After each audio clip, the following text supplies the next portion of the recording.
Good afternoon, ladies and gentlemen. Welcome. Dawson County Board of Commissioners work session. Today is December the 3rd, 2020. We appreciate those of you that are in attendance with us in person, as well as those that are listening to us online. First off, we're going to start with a public hearing. This is the proposed FY 2021 budget. This is the second of three hearings. The first hearing was held on November 19th, 2020. The third hearing will be held at our voting session today, immediately following the work session. I want to go over a couple of things that have changed since I made the presentation. Ms. Vicki and her team sent us out a notification yesterday that we were notified that the extension had been approved for the SAFER grant through June 25th, 2021.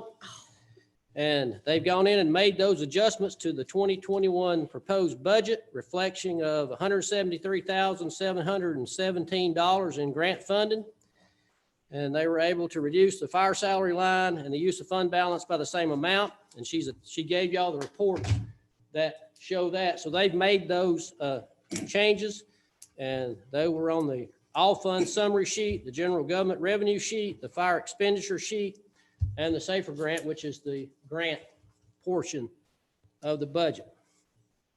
Now, before we get into this hearing, I wanted to give the board the opportunity to talk about any potential changes that you would like to make to the proposal, but a couple of things that I'll reiterate with you. I know there was some question in reference to bringing those people that weren't at the 105% salary up to 105%. That I did put that money in the budget for that, and that's in the proposal that you were given at $110,000. There was also a question from Commissioner Gaines to find out what the 2% on top of that would cost. Brad sent you that, but he's got an explanation to come up and explain that he put the $93,000 in there twice, which is also a benefit to us. So come on up, Brad. Give them the new number. Good afternoon, Chairman and Commissioners. Math is not my strong point. Mine either. Join the crowd. Put that disclaimer up there. If I didn't have to take math, I didn't take it. So what I did do is, and it's my fault, I added an extra $93,000 in my calculation. It shouldn't have been in there. So what it actually does is based on the 105%, and what I did do, and I sent this out to everybody, is I went through the salary study we received back in June, and there were basically 101 people or employees that were affected by that. And I subtracted out those employees that have either left the county or have been promoted and are already at the higher, at 105 or above. And I actually did have to add some back in that needed to be at the 105 because they had moved into that position and weren't given that when they started. So about 29 employees have either moved positions or terminated for one reason or another. So it brings that 101 down to 72. And with that, the new number, which I think MAG presented at 116, and then it came down because we were in June, and I've got it down to 93,515.97. Just for stop you there, that I have put in the budget. I put 110 in the budget that would cover that 93. Right. So then when you add the 2% back in there, I put a proposed payroll budget in there. Pretty much is what 2020 is because we haven't approved 2021 yet. And then what I did is I added that 93 in there by mistake. So I backed that out. So the new payroll with 105, then the 2% would be 15,503,411. And the increase over the budget would be about 302,762.52, not the 399,794. Can you say that number again? What Yes, was it? please. Sure, 10 times fast. No, slower. Okay, so the new payroll budget based on the 105 and the 2%. With taxes and everything. Right, would be the 15,503,411. $302,000. That's the number I'm wanting. 302 300, which versus would be the 399. 302,762 less than what I sent out to you before. Since this, can I run back and grab a piece of paper that I had since this has Yes. changed? I'll be right back. Go ahead. And that 300,000, 300, let me make sure I understand what you're saying. I know it. $302,000 includes getting everybody to 105 and the additional 2%. Yes, sir. So like we have presented to you 110,000 of that number already. So if you're interested in doing the other, then you would have to add, well, that comes to Vicky. You would have to add whatever Vicky tells you in a minute to the budget. Beyond the 110 that I proposed to you already.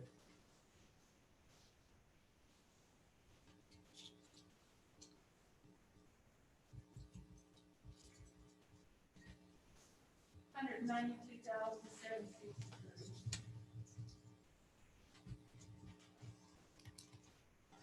More. Yeah. In addition. Okay. What's already in there? In addition to the 110,000. Correct. You have to add The difference between the- 192,000 in order to Basically, get- you're subtracting 110 from 302. That's what it is. I just did that. We'll fill that out. I could come close, but not exactly. So we will, that's something for you to think about. We're gonna have another hearing after a while. Think about that, put that in your thought process. Stay right there for a minute, Brad, just wait for Commissioner Gaines to return. Sorry. So, Chris, the number, if we use the 110 that's already been proposed, the number's what, Vicky? 190 $192,763. would be what would have to be added to do the full 2% above and beyond getting everybody to 105. 100. That'd be new money to the budget. I mean, over above what, okay, Yes. correct. okay. All right, so y'all have any questions for Brad in reference to that? Brad, you'd sent something out the other day in regards to a comparison to an index. Can you explain what that is about? Yes, so we have a consumer price index, and that measures how the economy grows. And that usually runs, in my experience, 2.8, 3.2, it's pretty consistent from year to year. 3% is what a lot of people use for growth calculations. Okay. So we also have an employee cost index that measures cost and benefits, cost and salaries. And that is at about 2.9% for 2019. And as you look month to month through 2020, it goes up, it goes down. But that number is a combination of salaries plus benefits and some other little stuff. Benefits are about, a 0.4, 0.5%. So just the salary base would probably be right around 2.5, maybe 2.9, depending on how 2020 is going to finish off. But I got that. Yeah, but that number bakes in what our increases are in benefits, which we've seen substantial increases in benefits. And we've absorbed some of those over the last several years. Right. Okay. So 2.8, and I think our salary study folks, MAG, had actually used that number. They may have said 2.9 at that point. Okay. Thank you. Any other questions for Brad? Thank you, sir. Thank you for that explanation. All right. Just to remind the board presentation that I made to you, I had recommended to you in reference to personnel, the 6 firefighter EMTs for the new fire station on Sweetwater General Road.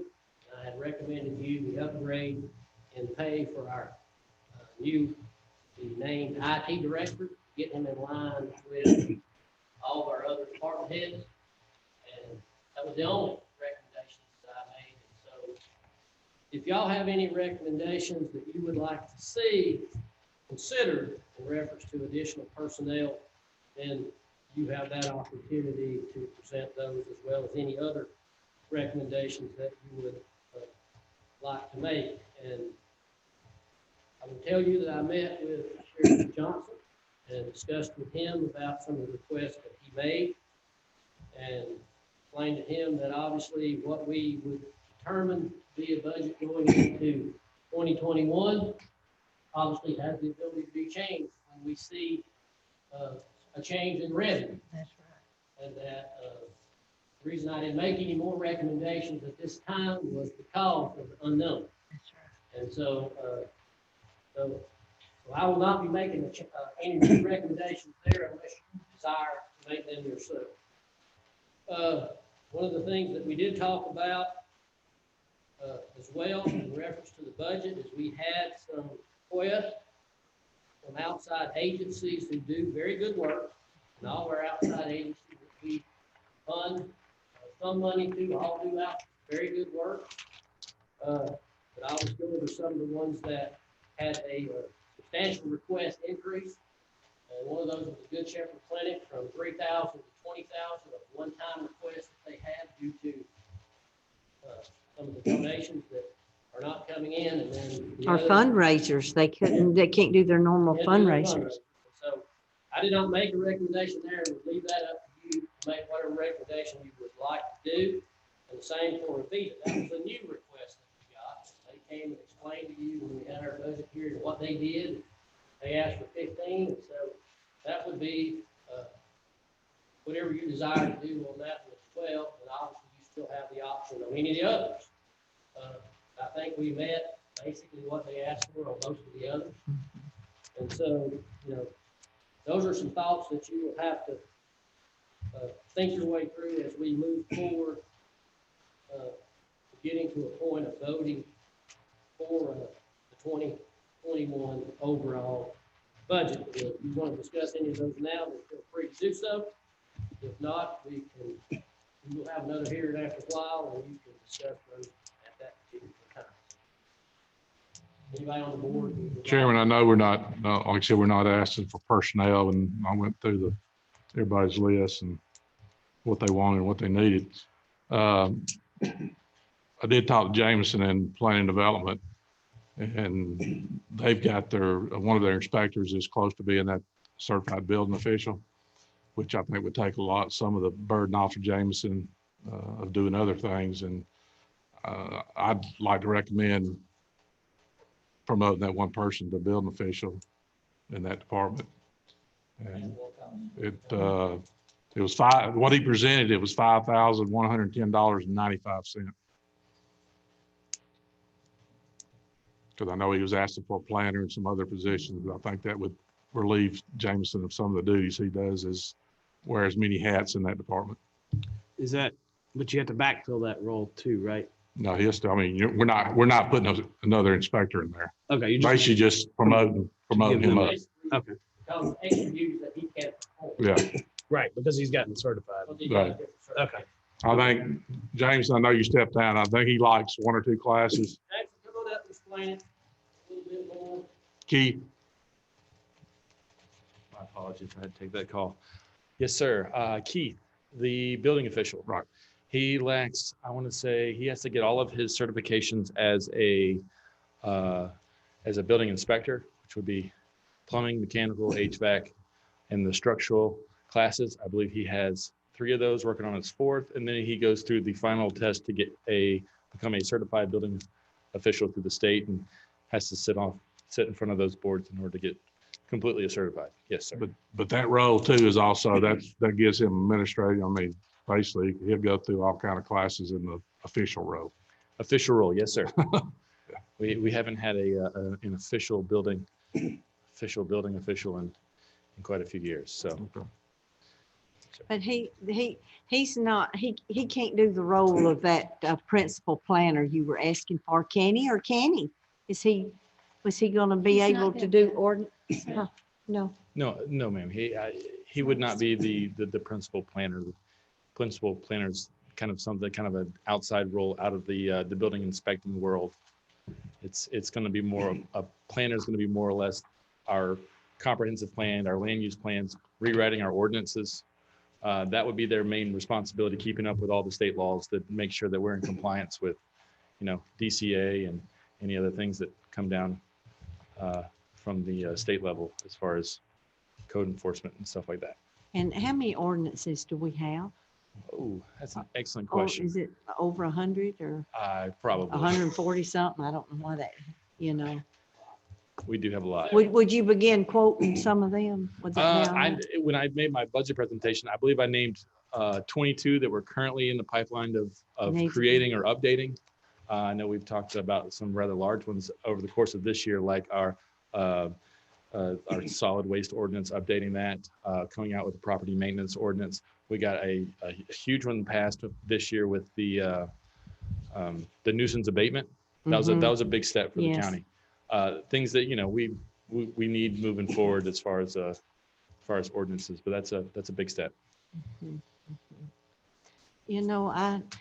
I know your department is just inundated, growing by leaps and bounds, and all the departments are important, but I mean, yours is, the rubber just meets the road there.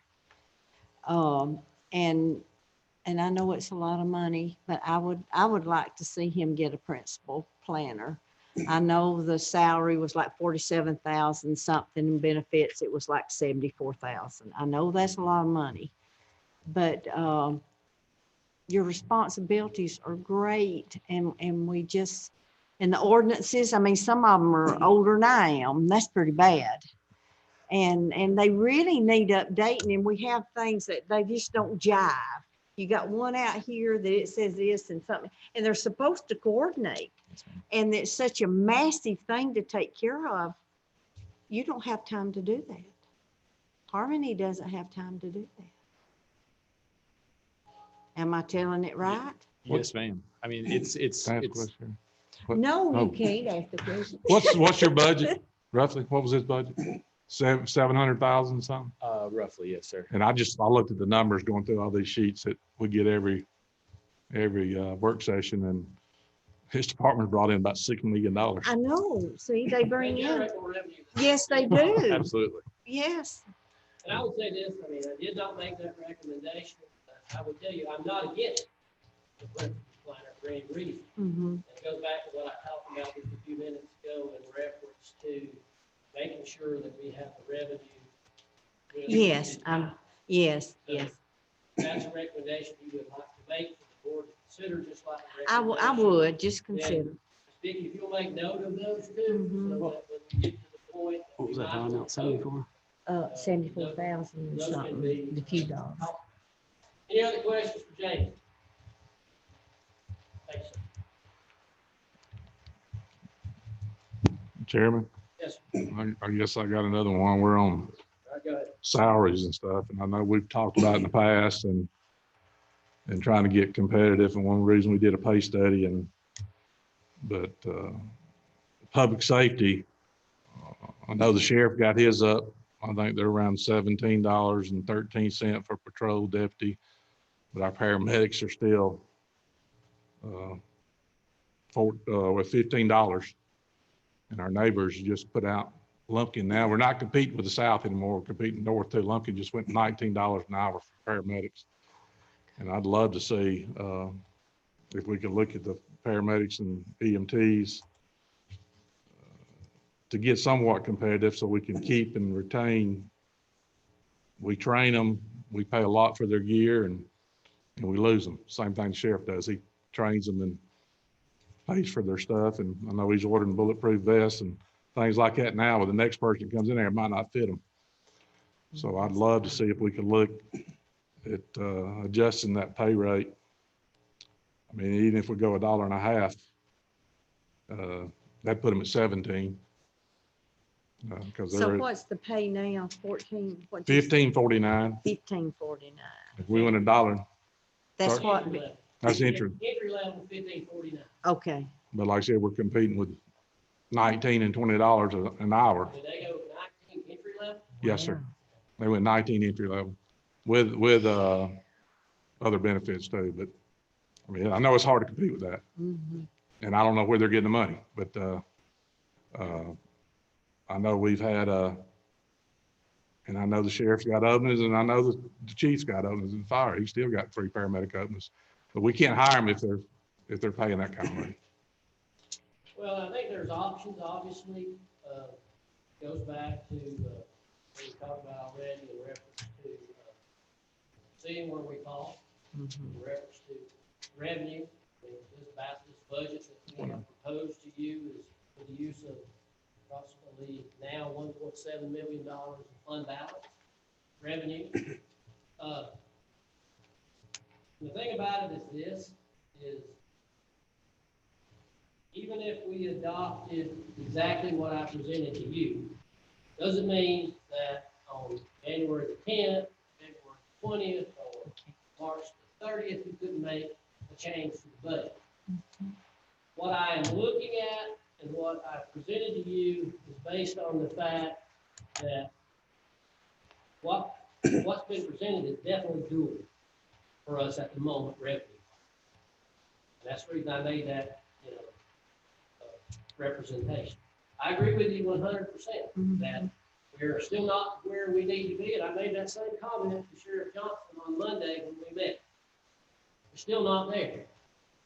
And what I proposed to him and what I would propose to Chief Thompson is that we meet sometime after the first of the year, and try to put our heads together to figure out how we curb the loss or the inability to fill positions that we have in public safety. And try to come up with a solution that maybe we can't do all of it at the same time, a solution that we can stair step into, get to where, we're more competitive.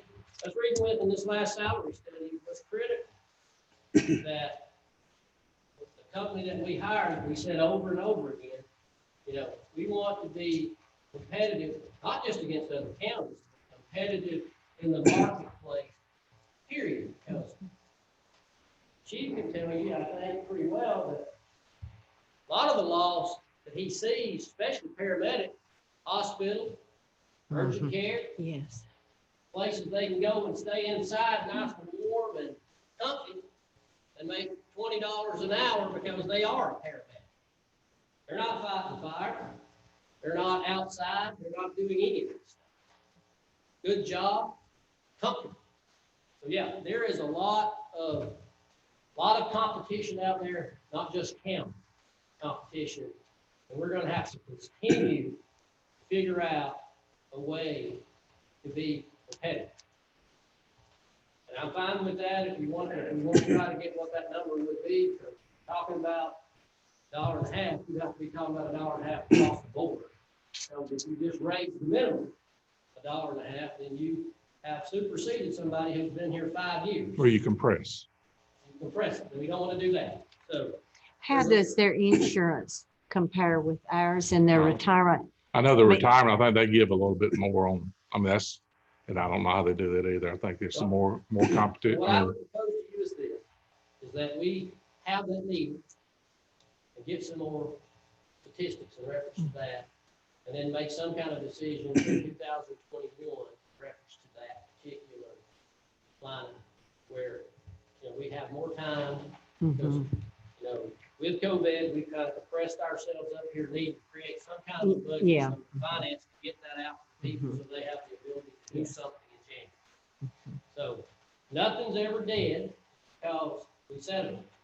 We'll That's have time going forward, get some information, and they can start working on that information to provide to the board to help us be able to make better decisions. So that would be my recommendation with reference to that. Chief, Sheriff, I'm gonna stay on it. In the first year, we will have that meeting.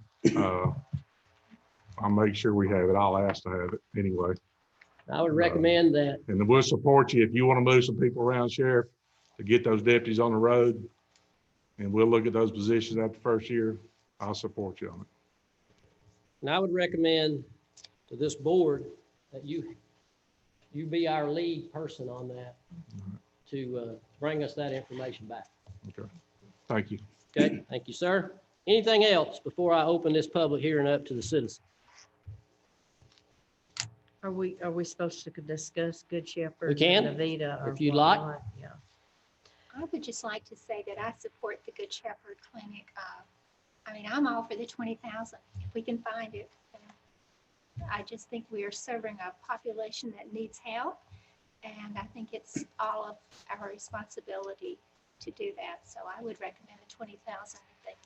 And I think if you go back, and I'll reiterate that, you're absolutely correct. The numbers that they provided were astronomical. What they're doing at this clinic Yes. is absolutely astronomical. But you have all kind of options there, all the way to the 20, anywhere in between. So Miss Julia is making a recommendation, so you write that down, Miss Vicky, and reference that. Anything else? Chairman, I just, you talking about numbers, and I think we met with Tony, and we've got some numbers from the Shepherd, and also got some numbers from EMS. In 19, 20% of the calls they ran, which was about 500 something calls, that individuals didn't have any insurance, they were no pays. In 2020, this year, they've already ran 21%, which was about 560 something calls with no pay. So that's relating to about $300,000 that we're not getting in tying up a EMS truck for an hour or more. And with the clinic, if they've got the money to treat these people, they won't be calling, hopefully, the EMS service, and not only save time for a truck to run to somebody else indeed, but also save the county money, because that's $300,000 that we're writing off or more on no pay transport. Yeah, and the Good Shepherd Clinic is doing a very good job of getting their message out, doing an excellent job there. And so, yeah, so. And Avita, I think we've got to do something for Avita, because their statistics say they take care of 646 Dawson Countyans. And it's mental illness, substance abuse, and developmentally disabled people. So, and we don't have an abundance. It'd be nice if we had space for them, but we don't have that. Right. And they've got to be somewhere. And I What would really you don't know a propose? number. I've tried, they requested 15,000. I don't see that we can do that, but if we could do 5,000 or 7,500, and I know we're throwing out money and it just keeps adding up, but that's an important population. Absolutely. So- Otherwise, they wind up in the jail. Yes, they do. Or they just do all kind of things. So I think I'll just throw the number 7,500 out there, but we can negotiate. Okay, so Mhm. Ms. Vicky, you got that? All right, anything else before I open up this public hearing you want to discuss at this time? All right. All right, so with that being said, I will open up this public hearing on the proposed FY 2021 budget. Anyone here to be heard on the 2021 budget? Anyone here wishing to speak? Come on up. Sign your name, give us your address. Everybody knows who you are, but you gotta do it anyway.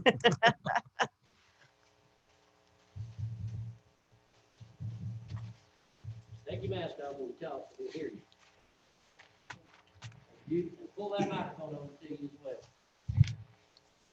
well. Throwing out the order. It's Santa Claus. Anything else? Okay. Well, thank you for hearing during the public hearing and the kind comments by Commissioner Nix and Commissioner Satterfield. Tell everybody who you are. Oh, I'm Tony Passarello, 180 Sunset Drive. And just wanted to add something that we haven't had a chance to discuss yet that is wonderful news. At the clinic, as you know, we administer to a very specific population of the county. We are now, as a board member, we have formed a group, and we are now well on our way to planning how we're going to administer the corona vaccine to that population. And as y'all know, there are some pretty specific storage requirements for the vaccines that are out there. And we are, we are going to have a campaign to help us try and offset some of those costs. They're fixed costs and be around for at least a year and a half. But this $20,000 that we've requested would go a long way. Thank you. Thank you, Tom.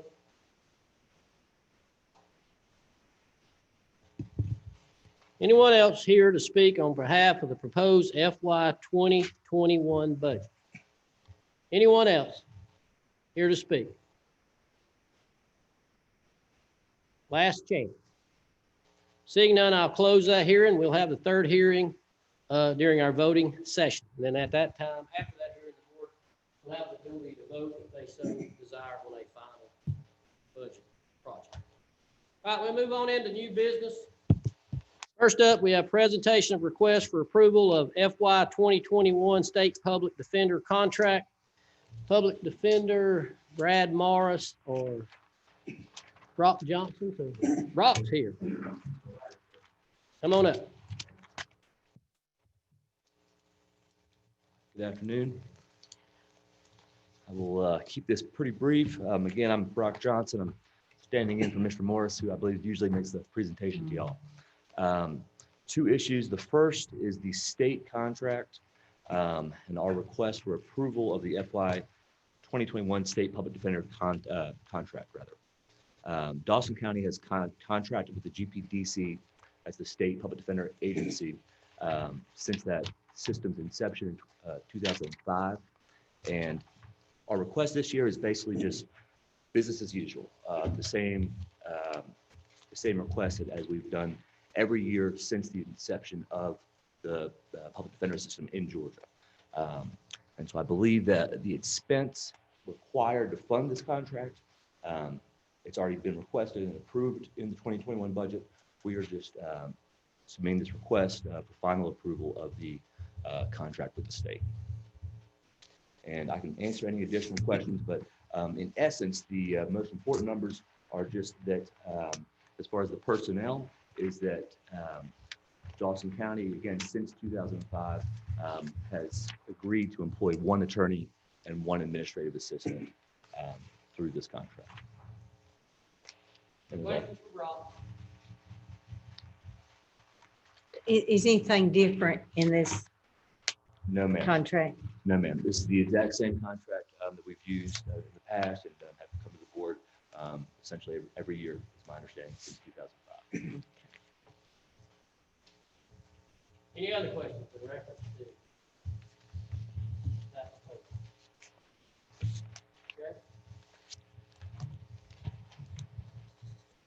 Okay. Next up, we have presentation of request for approval FY 2021 Public Defender Intergovernmental Agreement between Dawson County and Hall County. And Brock, you're going to do that as well? Yes, sir. All right, more of the same as far as business as usual and the same requests we've made in years past. Briefly, background information, Dawson County has contracted with Hall County since 2005 to share the cost of 2 employees annually. That's the exact nature of this request this year, which is the same as it was last year. The employees are Hall County employees, but Dawson County then reimburses Hall County for a half share of that total expense. And so again, this is the same expense as last year that we requested, and I believe the funds have been requested and approved in this upcoming year's budget. So we would just ask to renew that longstanding contract. Wait. When do these have to be signed, Chairman? We don't need to move it, do we? That is a question I may refer to Ms. Chavez back there. Is there a deadline? Okay, No. so we're good. Any other questions? Thank you, Brock. Thank you.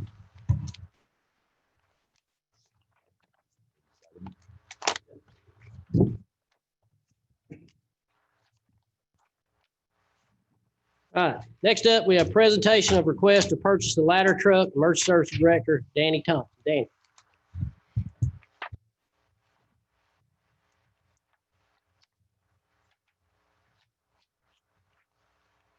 Afternoon, Mr. Chairman, Commissioners. Let me pass something out real fast.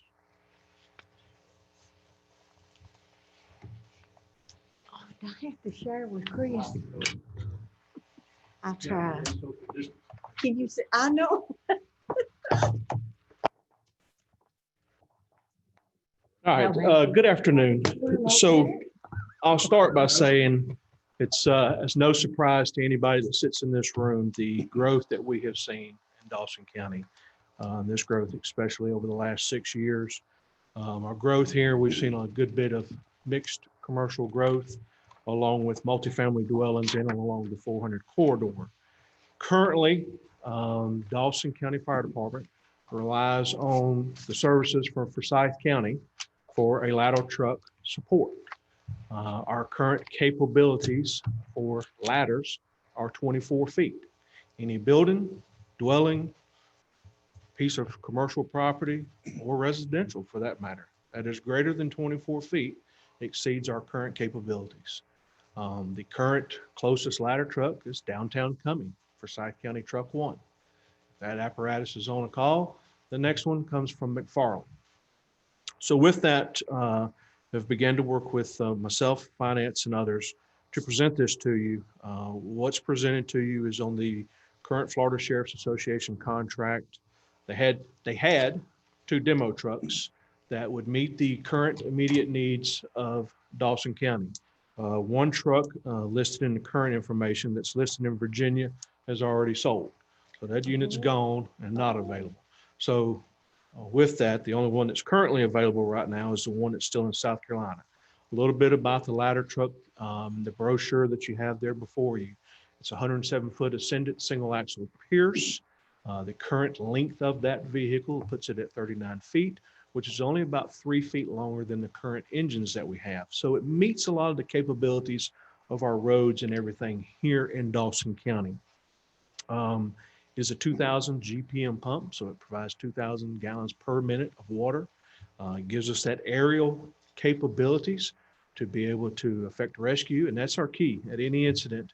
Our first and most concern is life safety for everybody, is to rescue any savable victims that may be in there, and fire suppression is a secondary thought to that.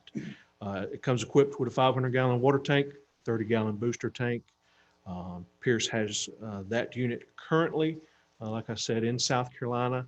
It will take them about 60 days with a few modifications that are specific to Dawson County, and those are snow chains, so stuff of that nature, the painting of the cab white in color because we do a red over white. So with that, total purchase price is $1,198,639. So I know it's a big number, but you know, I feel like we've operated in our community for many and many years. 2 of the individuals here on the current commission have served in that community for many and many years, and we're thankful for that service. But you know, we want to be able to go out and provide the available resources to our people to be able to serve the community, and that's where we're at today.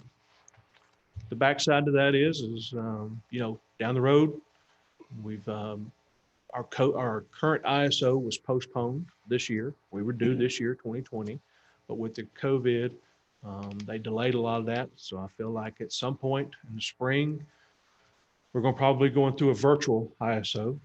Hadn't been a part of one of those. I'm sure we'll get through it, but I do have some concerns that our ISO, because the previous one in 2015 was a 70.10. So by a 1/10 of a point, you got a class 3. 2/10 of a point, you go to a class 4, and everybody's going to pay for it. So I'll answer any questions that the group may have. Chief, with getting this truck, you're gonna run it first out. Like, since it's the same length, basically you're gonna run it out of whatever station, but you're gonna run it, that'll relieve you of put your truck in reserve, what I'm getting at. So you're correct in both those statements. We will run the apparatus as what we refer to as a quint apparatus. We don't have the staffing to run a traditional engine company and truck company. So we'll take the personnel that's, and the unit will go to Station 2. That's where our commercial is. That's where our most need is, even though we are seeing some of that growth here in the city and around. That's our most immediate need right now, is to protect our revenue on that corridor. Like I said, we want to be able to run that apparatus that would free up Engine 2. Engine 2 is an approximately 4-year-old engine. That engine would relocate to Fire Station 1, which that current engine is 10 years old. 10 years old.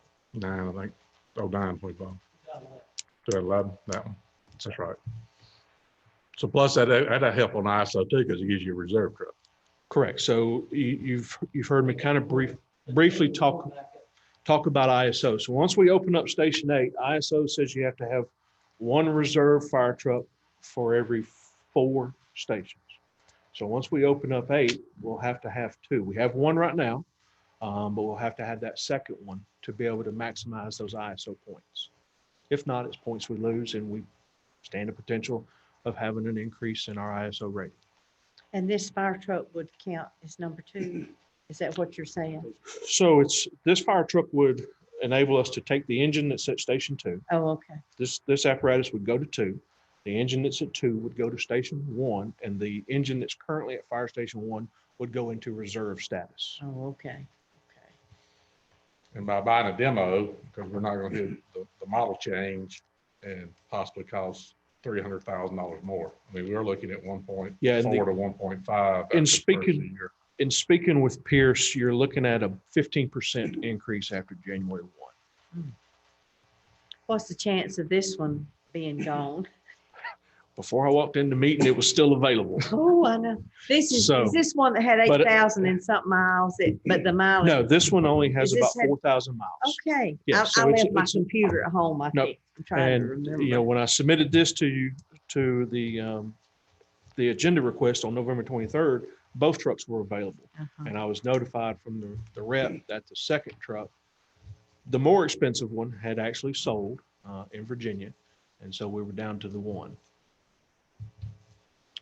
Vicky, from a financial perspective and funding the thing, some options, I believe. Historically, we did a lease purchase, and the lease was through an outside company, like a separate bank or something.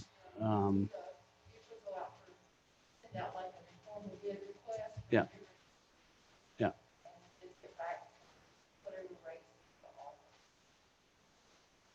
Okay. That's correct. But how long does that take usually? Being the end of the year? Probably can get it back before the end. And they normally will respond within about 2 weeks. But as far as money in the budget, I mean, if we've got the money in this year's budget, or I was going to ask the chairman about the splash possibly too. Okay. I mean, we do have the money currently to spend out of general fund, but I believe the chairman has another option. Have a better one. Oh, well, we want better. Right. Here's what I What we would need is a propose truck. to you this morning, thinking in reference to how we could fund this $1.2 million on an item that we do need. I made a phone call to Sam. He is our expert when it comes to SPLOST funding. As you know, in our current SPLOST 7 list, we have a ladder truck at $1.75 million. But as you also know, and I spoke to Vicky and Natalie this morning as well, we are closing in rapidly on the $46 million number that was originally set aside for SPLOST 6. But we will be able to continue to collect revenue in SPLOST 6 through June. So with an anticipated excess in revenue beyond the $46 million, my question to council was, could we take that excess revenue and buy this ladder truck because it fell in to the categories that SPLOST 6 was originally approved for by the citizenry. And even further detail in looking at Splosh 6, it specifically stated that a ladder truck. And so his answer back to me, and he can chime in if he'd like, in reference to that was yes, we could use excess revenue in Splosh 6 to, as long as we had met all the project lists, which this was actually on the project list. So Sam, do you want to add anything to that? Well, two things. The first being, I completely agree with your summary of the situation. And the second being, my only concern that I might have with doing this is making sure that all the other projects on the SPLOST 6 list receive the sufficient funding they need to get completed. If that looks feasible financially, then yes, we can do this with the excess collections. David, you're here. I think we're pretty close to have funded basically all the projects that were on the list. Can you elaborate to that? I know we have money in the bank now that's going to fund some of the projects that maybe aren't done, because I'm talking about the remaining 8 months that have yet to be collected.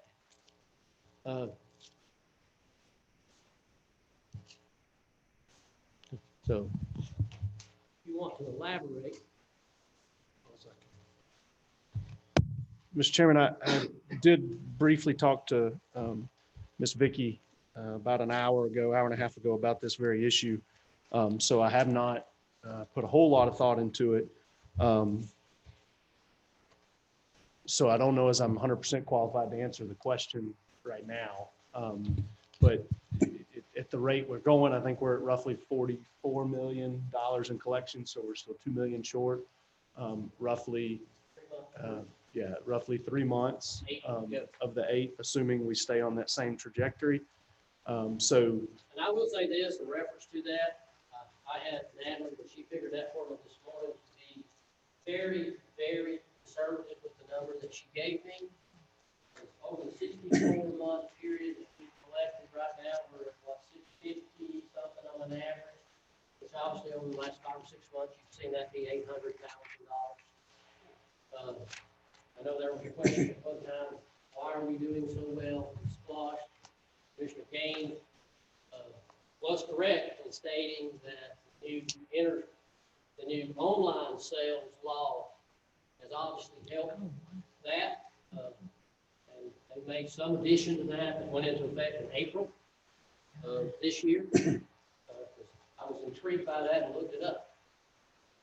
So we have made some additions to that, and our Splosh has shown progress with that. So, with that being said, I think. Let me, quick question to interject. If it's a listed, specifically listed item, then that is a project that with extra funds, we should do because it's a specific listed item. And so they're not prioritized. So let's say there's another item that's on there that we haven't fulfilled as well. We don't have to spread that money out evenly amongst those remaining items because they're not prioritized, correct? I mean, That's absolutely correct. There are some things that the statute anticipates may go over budget, so you can give more, proportionately more to those. but since it's specifically listed, then it's almost more correct to do that. As long as, the existing projects we already have underway get finalized is what you're saying. Yes. I thought he said they had to be completed. And Didn't We'll you? complete those. Yeah, and David, I guess that our existing engaged projects that we have right now that are currently outstanding that are not closed, or whatever your terminology is for that. Do we have some of those that are remaining, or you feel Yeah. comfortable we're going to fulfill those? Yes, I feel comfortable that we will fulfill those on the trajectory of collections that we are. Again, I'm trying to absorb an additional $1.1 million. There is still outstanding allocations that go to public works equipment, still a good chunk of outstanding. We front loaded our SPLOST with the fire and EMS, as you'll recall, with the ambulances and the fire trucks. So there's still a big chunk of funds that have to be funded for road improvements. And we've done a lot of that this year.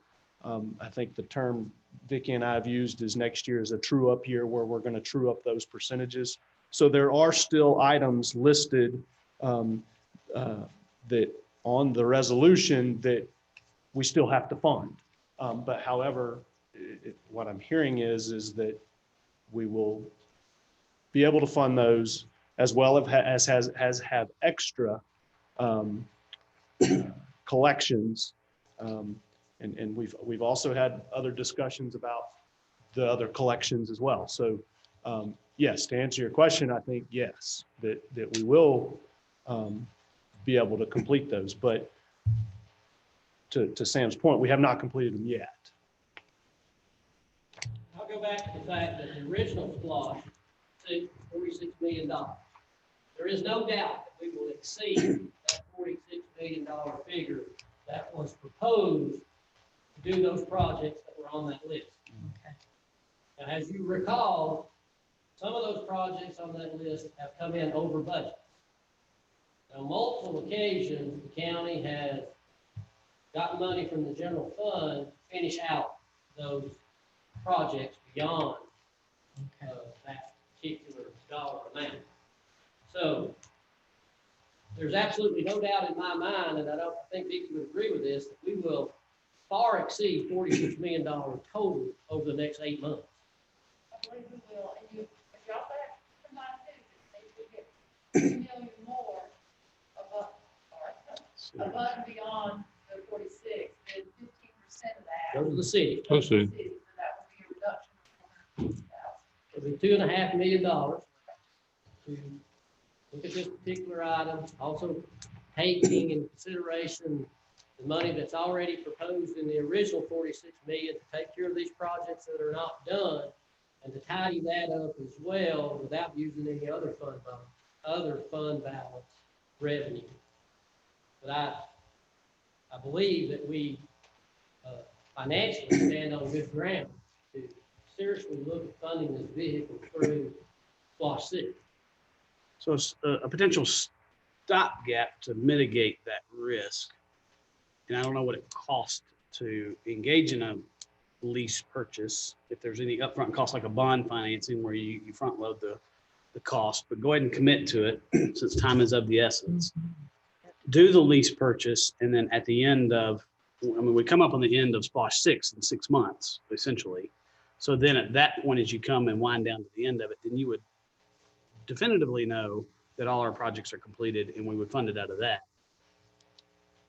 I mean, and then worst case is we don't have that fund, then it continues to, well, we gotta approve SPLOST 7 first. But you could do the lease purchase, I assume, and then SPLOST is capable of paying back in that manner. So that would be a safety net, I guess, essentially. I mean, is that legal? And Vicki? Sam? It is legal, and your typical lease purchase agreement will have an early buyout option. So if we get that big SPLOST lump sum, we just go ahead and cancel that agreement and just take title. Okay. We will incur legal fees and service fees from certain financial institutions. I think typically go through ACCG and they assist in that process. So, just go ahead and pay for it up front. Yeah. I think it would come down to the comfort level of McKee and what our projects look like. I mean, but to Tim's point, if it's a good value, then we need to. I was react. gonna ask the chairman that. I mean, I know it'll be 2 weeks before we vote, but can we get a nod to get Melissa We can so move she can it- send a PO or We can letter? move it to the voting session. And Because I think time's of the To agree to essence. I mean, purchase one's it. already gone. then we can work on the aspects that Chris is saying and fund it through. Because we'll have 45 to 60 days, maybe 2 or 3 months. Which I feel very comfortable that we will make. Because all these other projects should get tidied up in the 46 million. That's what they were originally put down.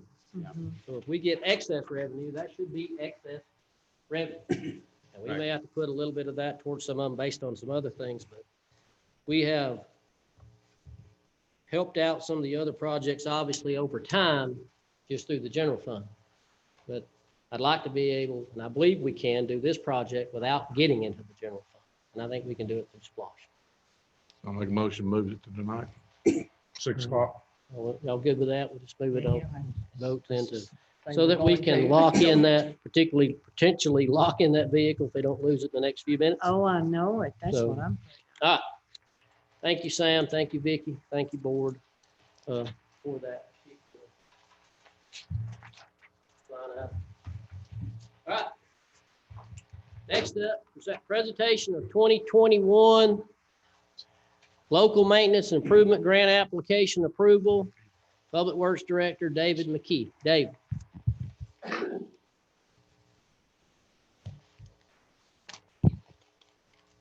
Thank you, Mr. Chairman, Commissioners.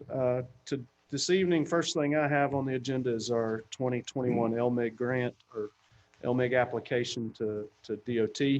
I've got you should have the application before you.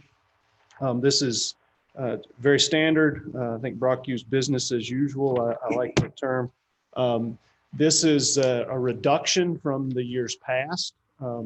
I had several meetings over the past several months with DOT. One of the questions I asked is, why do they anticipate the reduction in our LMIG fees? Very simply, less people were driving this year than years past. This is partially funded by the motor fuel tax. There was less fuel bought, so it's pretty simple. I don't want to say COVID, but that's less people on the road, so that's the case. The list of roads there, Juneau Road, Barker and Shadow Lane, Jewel Slayton, Holtz Court, Fawcett's Lake Road, Browns Point, Antioch Church Road, and Goshen Church Road. All of those roads will be some form of rehabilitation. The scope varies from each of those. All of this work, there is a 30% match that Dawson County has to have. We always do the work in-house with our own staff and our own equipment. So we provide an in-kind for that 30% match, and the total project cost is roughly $509,752. I'll attempt to answer any questions, and this does not have to be moved forward tonight. I just need approval by the end of the year. Question for David. Do you come up with a list? Yes, You do? Yes, Okay. ma'am. And you go through, I'm sure, some sort of, because I never said a thing in the world to you about Fawcett's Lake Road, is what I. no, ma'am, and I'll go on the record. and I've say not you said a did word. not. Yeah. I No. just get in the holes and go faster. Yeah, so you've heard me several times talk about our pavement evaluation system that we do. One thing I'll add to that is Fawcett's Lake Road is a great example. It's a chip sealed road. We can't even evaluate a chip sealed road because it's not a plant mix. There is, let me look at my list here. There's a couple on this. Antioch Church Road is another one that's not a plant mix. It's chip seal, where they put tar down, gravel goes right behind it, put another layer of tar, another layer of gravel. So Wow. we still have a few of those roads out there. Then a portion, there's a small portion of Goshen Church Road that we would do. Let me for the record say that we're not paving the entire Goshen Church Road. We are only resurfacing the currently paved portions of Goshen Church Road. There is still a gravel section in there. Yes, yes. And it's as narrow as pig trail I've ever seen. It Yes, is, it's not wide. It's, we don't have right of way. I stay off of it. I hate to ride in the ditch. And then the other roads that we've selected are roads that, what I'll say are not on life support, that can be salvaged by minimal work. We don't have to do full depth reclamation. It's work that we can do in-house and get that 30% match and get the most money out of the dollars that we get from mileage out of the dollars we get from DOT. Dave, I also want to tell you, thank you for what your guys do, because they save us a lot of money and bring a lot of money, and you bring a lot of money to the county. Thank you for your working relationship with DOT. You met with them just on cutting grass and stuff, and they came out there and it looked nice. They took care of 400 and some of the the roads off 400, which they hadn't done in the past. So I just want to tell you, thank you for your crew. Thank you. Other questions for David? Okay. Next up, we have presentation of Harry Sosby Road, Lee Castleberry Road roundabout right-of-way acquisition. David's going to do that. Thank you, Mr. Chairman. Excuse me. Last week, 2 weeks ago, this Board of Commissioners approved a roundabout for Harry Sosby Road and Lee Castleberry and Lumpkin Campground. The one corner of that road of Lee Castleberry, we had to have additional right-of-way. We've worked with for months and months with the property owners. Their biggest concern was some fencing and some trees to keep the lights that come through. We were able to get that right-of-way donated to the county. The documents you have before you are the fully executed documents. We worked with Angie and her staff to get everything there. So what I'm asking the board to do tonight is accept this right-of-way, this right-of-way that we have there. And this is the only right-of-way that will be needed for that roundabout. There is no fee involved in this, other than perhaps the legal fees cost that we paid for them to review it. They'll donate that. Yeah, they're going to donate that. Just So like the right. my request is just for the board to formally accept this right-of-way, and then upon formally accepting it, then we'll have it recorded. I don't know if we put it in our agenda request form. Time is somewhat of the essence so that the contractor can get some utilities moved. As you know, that contractor is trying to get everything else done and out of the way, so we have as limited road closure as possible. So if at all possible, I would request that we move this forward tonight. Other questions? Moving forward. Yes, I am. Good. Thanks, David. Next up, we have presentation of request for funding and contract with Eagle View Emergy, Planning and Development Director Jameson Kinley, and Chief Appraiser Elaine Garrett. Come on up.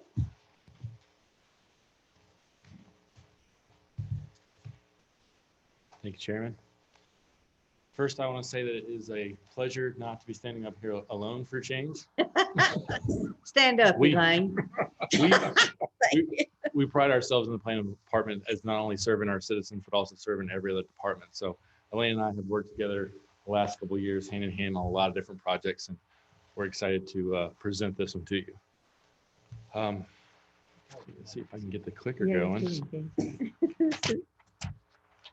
All right, so just a little background on the imagery. We try to fly the county with the imagery, and you're probably most familiar with this through our Q Public website, but our GIS department uses this every day as well. We try to fly every 3 to 5 years. We generally do this through the GMRC because when we get a lot of different counties together to fly, it becomes a lot cheaper. And when Now, you say fly, that's the contract where they take aerial photos over with the helicopter fly. yes, Yeah. and it's that actually was- a single propeller plane, but yes, they're flying at, somewhat of a low altitude, and they take big, broad pictures of the entire county. $15,000-$20,000 a shot. Isn't that what it was? I'm trying to remember. Generally, it's been about 50. I think the last time we flew was 2018. It was $18,000. They requested, they did this year, I think it was closer to $28,000 this year. Basically, less and less counties are starting to opt into this joint aerial, and mainly because they're all going with Eagle View because they get a better product, and they're finding a much larger return on investment on the back end through other departments like the tax assessor, which we're here too. Sorry, I'm not much of great with PowerPoint presentations, but this contract is to fly twice over the next 5 years. Both are around $50,000. So the first one's 55, the second one's 48, but I really want to go to this slide right here, which actually has the breakdown of what we would pay every year. So 5-year contract, which is what's legal through our finance department for us to sign. The first 3 years is going to be around $18,000 a year, and then the last 2 years are $24,000 a year. So what really you're looking at is that total number of $103,000 for total over 5 years, but that includes 2 different flights. So if we were to go out right now and we were to say, hey, listen, we want to fly right now in just our county, it'd be probably between $40,000 and $60,000. So this is kind of in that middle range, but we get a much better product.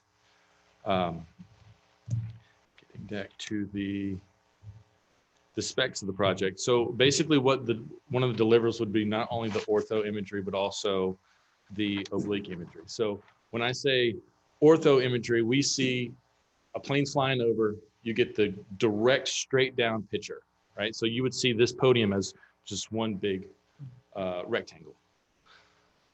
The oblique imagery is actually 4 different images, and you would get those images from every angle, right? So you can not only see the building from straight down, you can actually see the side of it, so you'll be able to see how many stories it is, where the doors are, all the different things. And you can imagine from a tax assessor perspective, that's extremely valuable when you're sitting at your desk and you can zoom all the way around this building, especially this courthouse.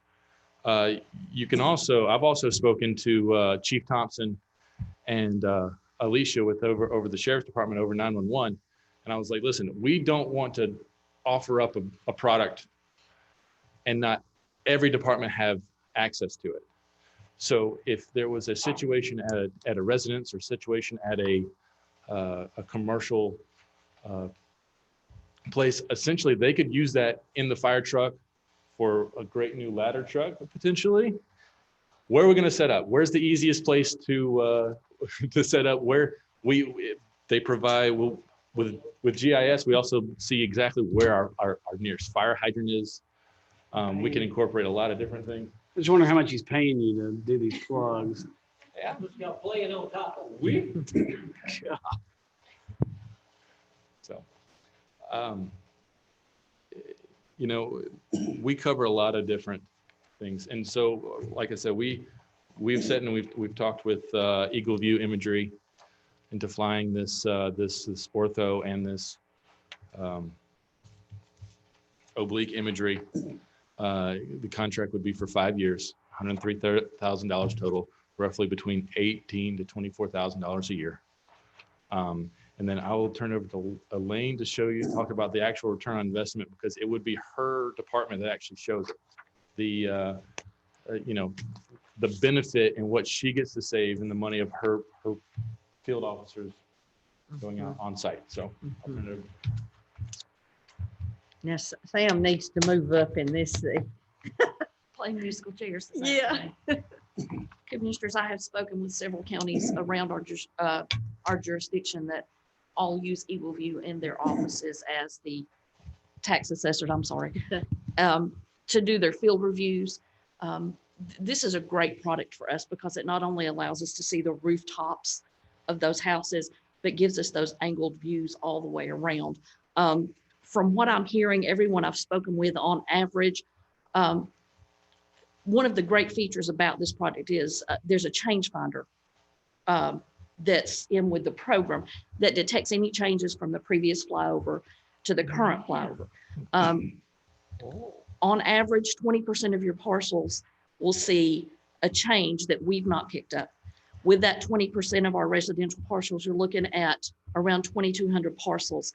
On average, the change that's detected places that value on the digestive around $10,000 to $12,000 per parcel. In order to get a return on this investment, we would only have to put $4,800 worth of value, additional value for each parcel out of those residential ones, the 20%. It also allows our guys to better plan their field review routes. Keeps us less contact with folks during this COVID situation. Several assessors' offices are now doing this as their only means of review rather than having their field appraiser down in the field.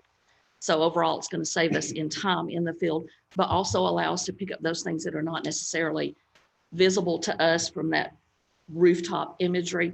Maybe those things that have been put on that we've missed because they're behind a house or behind a fence, or maybe not that anyone would ever do this, things that are added to houses or structures, land without a permit. You know, those things that we would not necessarily. That never happened. Never happens. So we appreciate your consideration of this. But you're not asking for a reduction in payroll for your people that are going to do that. No, we still are required, as our parcel count goes up, we're still required to do more field reviews. All right. Just makes you more efficient. More efficient, yes. Technology. Other questions? Right, so, question for you, Ms. Vicky. So, obviously, we signed a contract, that's just under $30,000, budget is on an annual basis. Yes, sir. But 18,000, you just, And then 20, something, 24. That won't hurt as bad. Yeah. not bad. it all hurts. So this is the contract we would like to sign this year, First thing next year. first thing next year. Yes. So is it an amendment to your budget? Yes, we would like to see this go into the GIS budget. It's an Because it would amendment be to the Devin. GIS budget. Yeah, it would be Devin, our expert with our imagery that would see the project all the way through to where the final product gets turned over to the county and is utilized by all of its departments. That would be basically $18,000 into the 2021. Yeah. Budget first time. Your budget, not hers. GI, GI. It's another hat. GI. That he covers. Mm. And its own budget, but yeah. But it's funded by Funded general fund. by general fund. It all comes out of the same bucket. Yep. Digging out the same one. Any other questions for them? Either one. Thanks, guys. And it's so good. What did you say? Sole source. No other option. No other. Just a comment, and I've said this in the past, that as technology changes, I think it's important that we embrace the technology that's available to, and I was half joking on the other part, but to make ourselves more efficient. And we may not be able to reduce payroll in your particular department, but it makes those bodies, that's not a bad right word, but it makes that work stretch further to be more efficient and be able to accomplish a lot more when we use technology that's available to us. So thank y'all for being creative and looking at that. Thank you. All right, next up, we have presentation of board appointments. First up, we have Board of Tax Assessor Sam Guthrie, reappointment, term January 2021 through December 2025. Sam's with us. I think everybody knows Sam. He's been on the board for 6 years and has done a good job for us and is willing to continue his service. And as you well know, he's already certified. This is a requirement of this position, so he can just keep on running and keep on going. So I would recommend him to you for continuation. We'll move on down to the Planning Commission. As you know, each one of you appoint a Planning Commission member. Jason Hamby will be a reappointment for District 1, January 2021 through December 2021.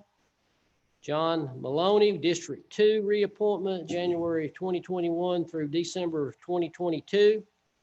Tim Bennett, a District 3 reappointment, January 2021 through December 2021. And Neil Hornsey, a District 4 reappointment, January 2021 through December 2022. If you remember, these all ran out simultaneously prior to the action we took to get them on a more off balance. Instead of everybody running out at the same time, I will have to make an appointment to replace my current Planning Commission member who will join us next year on this board, Emery Dooley. And so I have a gentleman that I have spoken to once and am going to speak to again in reference to that, and I'll bring that to you probably at our next meeting to fill that vacancy. So I would take any questions you have in reference to any of these. These are your appointments, so as long as you're good with those, we will move those forward for a vote at our next meeting. How was it decided which ones got a yearly appointment and then some got two? How was that decided? I'd like to appoint Jason Hamby for 50 years. 50 years, yes, ma'am. We thoroughly enjoy He him being does. on our planning commission. We went back to what the original staggered was, Okay. and that's how it was originally. So we just kind of went, if somewhere along the way, it kind of got off to where they were all reappointed every 2 years. And we just went back to the original, what it should have been. Okay. All Sir? All right. Any other questions in reference to those? We'll move those forward for a vote in 2 weeks. All right, we'll move on to discussion of the special purpose local option sales tax. In other words, SPLOST 7. I want to discuss this because I want us to get closer to a finalization of our project list. Obviously, as we talked about earlier today, we've got a ladder truck that is on our current SPLOST 7 list that's $1.75 million as proposed. If we purchase that in SPLOST 6, which I think we should do, then that money would need to be reappropriated to other projects that we have on our list. Still needs to be discussion in reference to the split as well. And I will just make a mention in reference to the revenue that's in SPLOST 7 for the ladder truck. If we purchase that, which I think we should in SPLOST 6, is that we add at least 500,000 of that money that's currently for a ladder truck in SPLOST 7 to the health department. We've got $2 million budgeted currently for the health department. I do not feel like that will be able to build a building and furnish it. And we want our health department to have the latest equipment that allow them to treat our citizens. And a lot of people go to the health department. So it's a valuable asset for our citizens. We talked about how old that facility currently is that they have and how desperately it needs to be replaced. And we also got that recommendation from our public health board that we, if could, that needed to be replaced as well. So I would make that recommendation, but basically I want you to think about the list. I want you to think about the changes in reference to just the ladder truck itself and how you would like to see that money reappropriated and maybe into the same, some of the same categories that are already there, or maybe a new category that we left off because we didn't have the funding for that. If you remember, we had over $75 million worth of requests with $51 million potentially if we have a full $60 million 6-year SPLOST 7. And I'll just open that up for discussion. I just wanted that to be on the radar. And so anyone would like to comment in reference to SPLOST 7, whether it be the split or the project list. I know in conversations I've had with some individuals, one of the questions that's come up, and McKee can answer this better than anybody, is the project list that we came up with was just,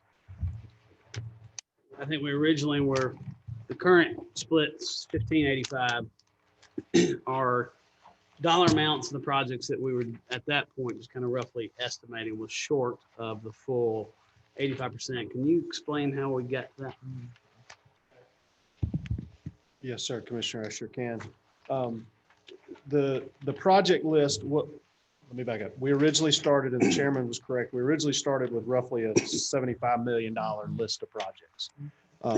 What I have tried to do all along is be realistic.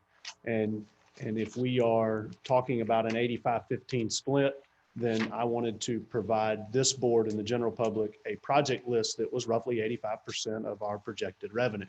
So this list that was projected was just that. It was a working list. It was not exactly 85%. I think it was 0.8% short of that 85%.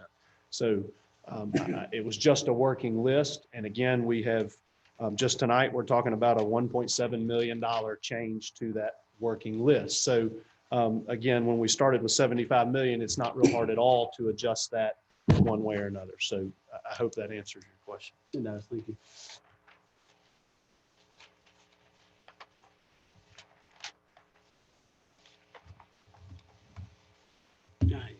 For me, when we look at things, we look at SPLOST, we look at LOST, eSPLOST, and even the T-SPLOST option that came up year ago.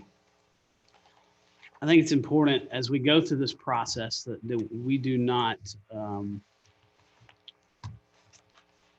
we don't muddy the water with our intentions. I think from my seat, spot, those various sales taxes are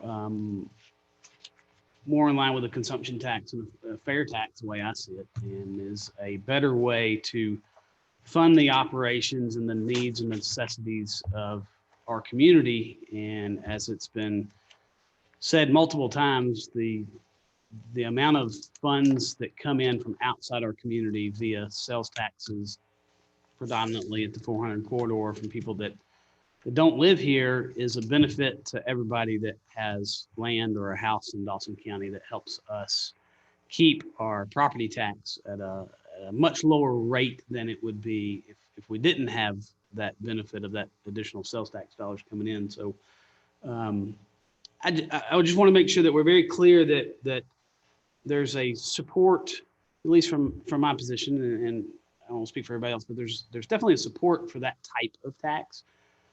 When we get into the nuances of splits and things like that, and if there's a perception that historically has been evident that the city and the county don't jihad all the time, I don't want people to take that away as a negative. I think that, you know, from my seat as I sit today, my role is to try to fund, provide the most resources that I can to protect the citizens of Dawson County. That's first and foremost.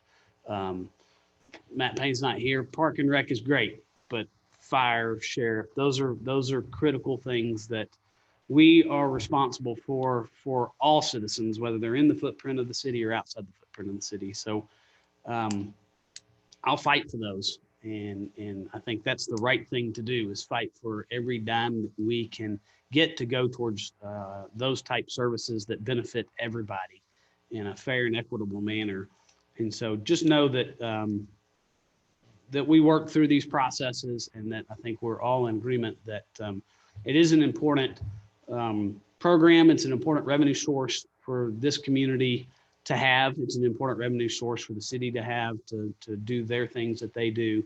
But any negotiations back and forth that we have is with the intent of being the most efficient we can with any tax dollar that we have that comes in.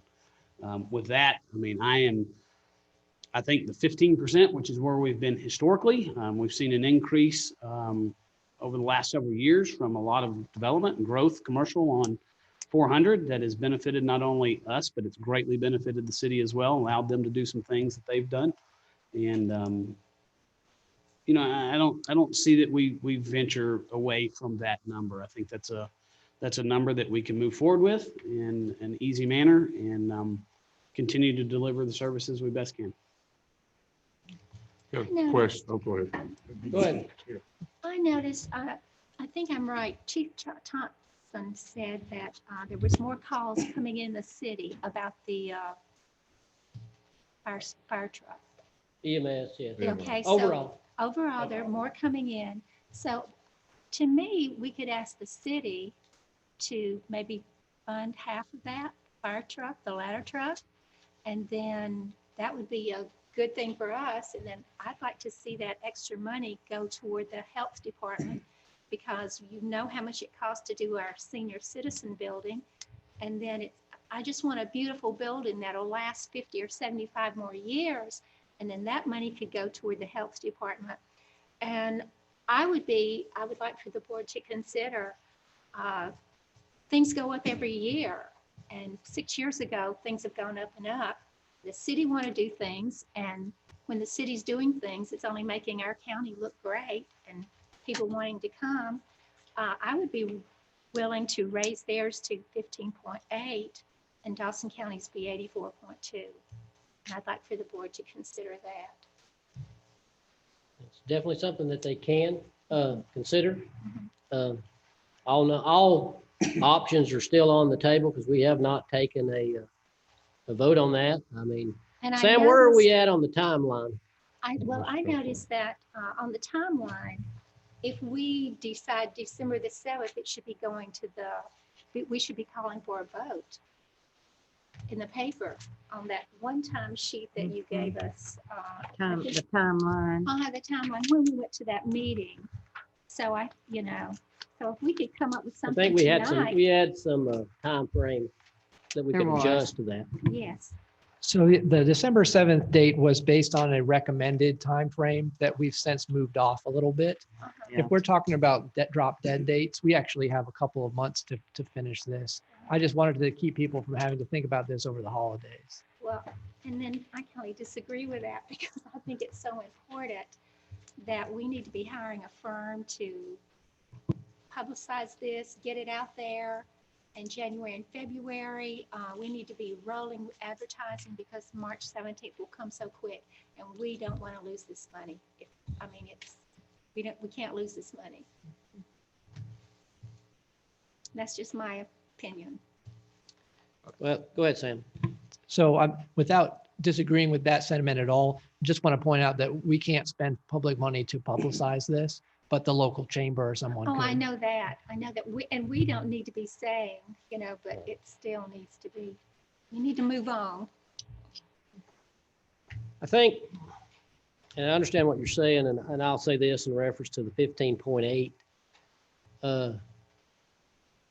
That $475,000 that we would be giving the city is the same money that they would turn around then and put back towards a project that we already have in our $51 million, 85% budget.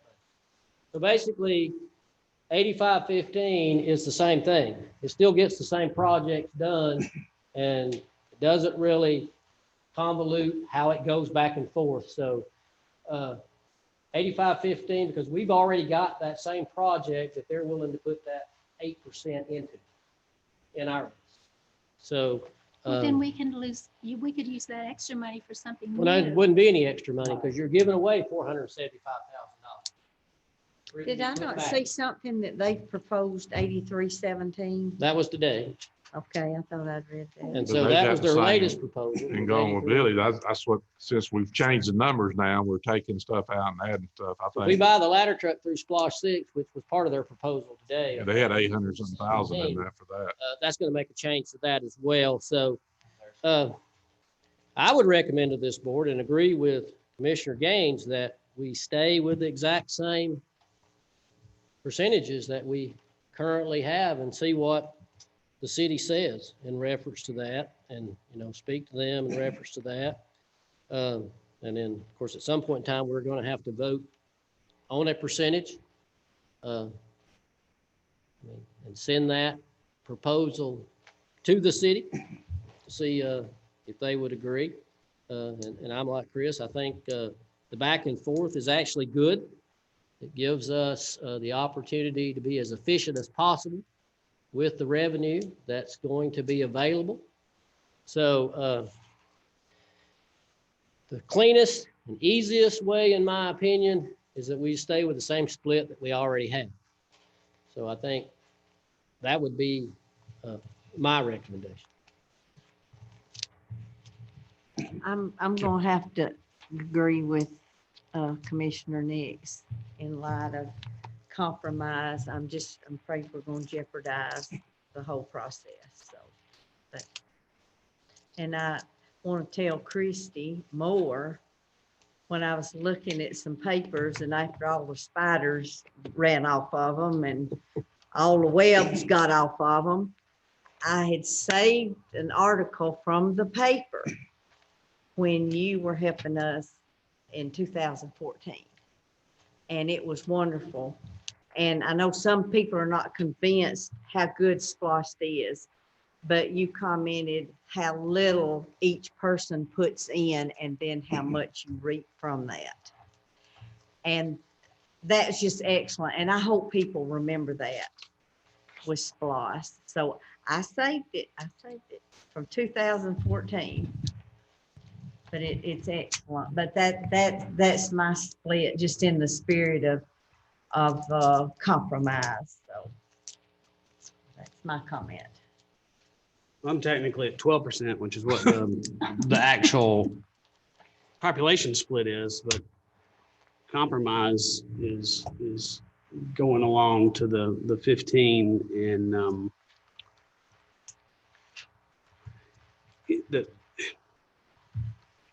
every house that gets built costs us money. Cost us money to provide fire trucks, cost us money to provide sheriff vehicles, cost us money to provide every service, park and rec, library services. And understand, that the mayor and a couple of those other ones threw out the 15.8 just because there was a misunderstanding on the variation that McKee was speaking about. And that's where they got to that number. It's just an arbitrary number. And they're just saying, yeah, we'll agree to that, whatever the art of the deal or whoever reads into that stuff. But, our responsibility is, I want to get it passed, but our responsibility is to be I the do most too. efficient that we can with taxpayer dollars. And to Billy's point, we're giving money, turn around and give back. 15% is the easiest path forward, because there's people out there that have told me, they said, the city doesn't deserve any more money because they don't provide core services. Core services are fire, EMS, library, parks. They don't provide, they have great things. They're great people at the city. I like the people at the city. I love the city. I serve the city. But our necessities, when it comes crunch time, when funds are limited, where does that, for every dollar that they consume to spend on the sidewalks, a dollar we can't spend to buy a new bulletproof vest or a new hose for turnout gear, things like that. So there's where my priority's at. I'm really at 12%, but I'm willing to try to negotiate and be amenable to the conversation and not ruffle any feathers and go to 15 where we're at now to move forward. I agree both sides of it, but I want to see the list as we adjust the list before I can't vote on something that's not there yet. I mean, we're talking about putting money back in different projects in the list. And then if we send a new list to the city, it's going to change their list too, because what they were willing to buy is not going to be, we've already bought it, hopefully. Well, and that's So- going to fire station 2 anyways. It's not one fire station, one where the needs at. Well, and I'd like to see the updated list before I can vote. I mean, I agree with everybody's comments, but let's look at the list and possibly could do that vote next meeting. And that's what I would say is I would say that we work over the next 2 weeks on our list and be prepared on the 17th to vote on the list that we're proposing and the percentages that we're proposing so that our council can re-engage and, we'll engage with the city as we have done numerous times. We'll continue to do that over the next 2 weeks. And we may have a unvoted on agreement by that time, hopefully. But I think it gets us, they sent us a proposal at 8317 with a new list. We can send them a proposal with a new list. So I think that's the reason I wanted to bring that up. So I would ask you to be prepared in 2 weeks to take some form of an action so that we can move this thing forward, because I want to get that part done so that we can make sure that the citizens fully understand the magnitude of what SPLOST 7 means to them. Not us, but means to them. We are citizens as well, and it does mean that to us, but it means to them. Because it's very important for people to understand that 1 penny of sales tax equates to more than 5 mills of property tax. So for us to do exactly what we would do with this SPLOST, we're looking at 5 mills property tax on an annual basis. And so nobody wants to do that. They don't want to do that. We don't want to do that. We don't want to raise the millage rate. We have worked very hard over the last several years coming up with alternative funding sources that have allowed us over the past 2 years to lower the millage rate. That's the goal, to be able to continue to look at that methodology and continue to do that. SPLOST 7 is a factor in that. And continues to allow us that same opportunity. So we want to get to the point where we have an agreement, everybody's agreed, and then we can work and explain it to our citizens so that they have a complete understanding of what it does for them and for their neighbors as well. And what happens if we don't reach an agreement? I think we need to discuss that. If there's not a Well, an agreement, it's a, go ahead, Sam. intergovernmental agreement, you know. Sam can tell you what happened. So you will still be free to approve a resolution setting up the election in March, and that election will go forward. And if the voters approve this SPLOST, then you will have fixed, well, it sort of depends on how you structure the project list, but I'm assuming you choose at least one level 2 project that serves every citizen of the county, like law enforcement. Well, you got the health center Or health. and you've got the E911 center. So there's 2 that serve the whole community. So there's no shortage of level 2 projects. If we do that, then the SPLOST will last for 6 years, just as it would if there was an agreement. If there were no agreement. As if there were, it would be the same, Oh, with or okay. without, 6 years. Okay. And I believe that the county would actually get more money because of the 12% population that Commissioner Gaines was talking about. It would be split along population lines. So the city would get 12% instead of 15%. And that's after we take the level 2 projects off the top.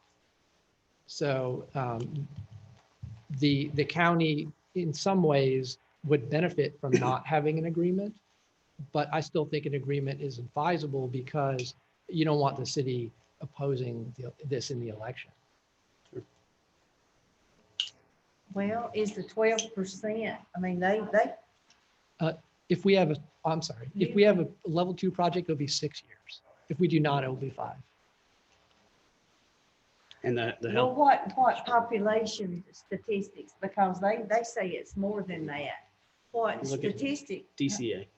Huh. There's 2 different resources that we've had. DCA was sent out today. Oh, Go was I ahead, didn't David. see. So to elaborate on that really briefly,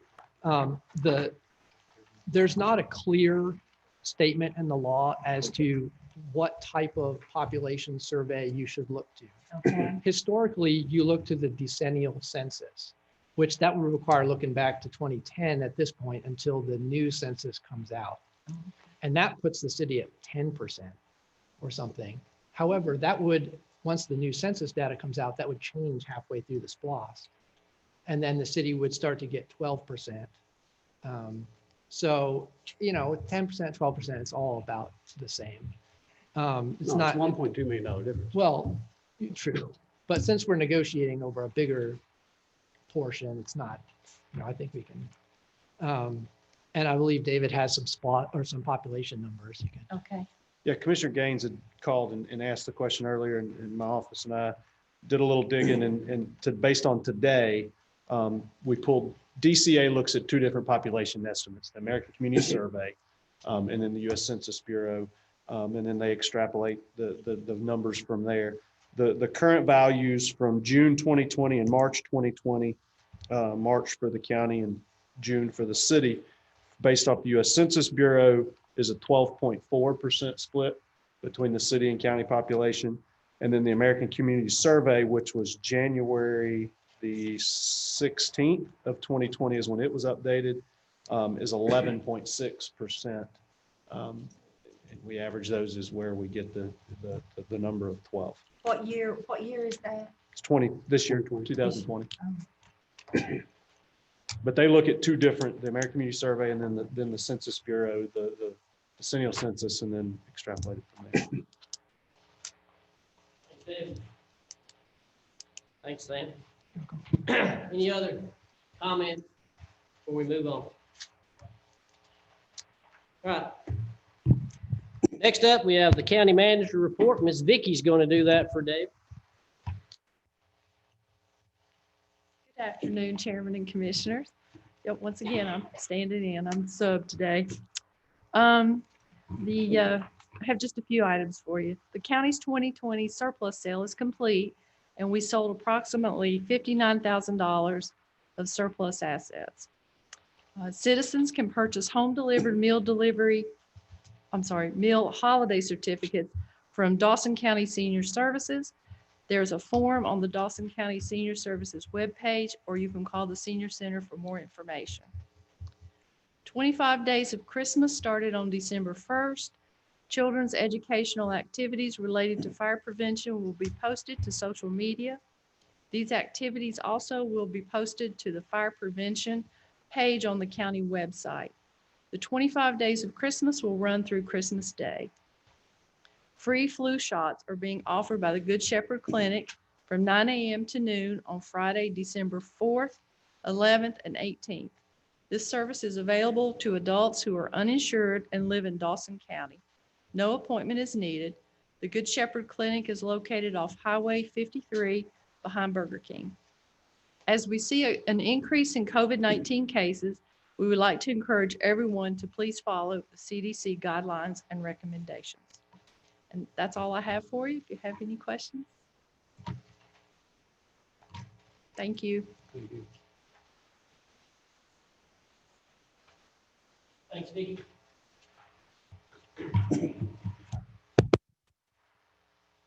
County Attorney report. Nothing, Mr. Chairman. Thank you. Thank you, sir. With that, that ends the business that we have in reference to our work session. I want to thank you for your attendance. We'll take a few minutes and then we'll move into our voting session. Thank you very much.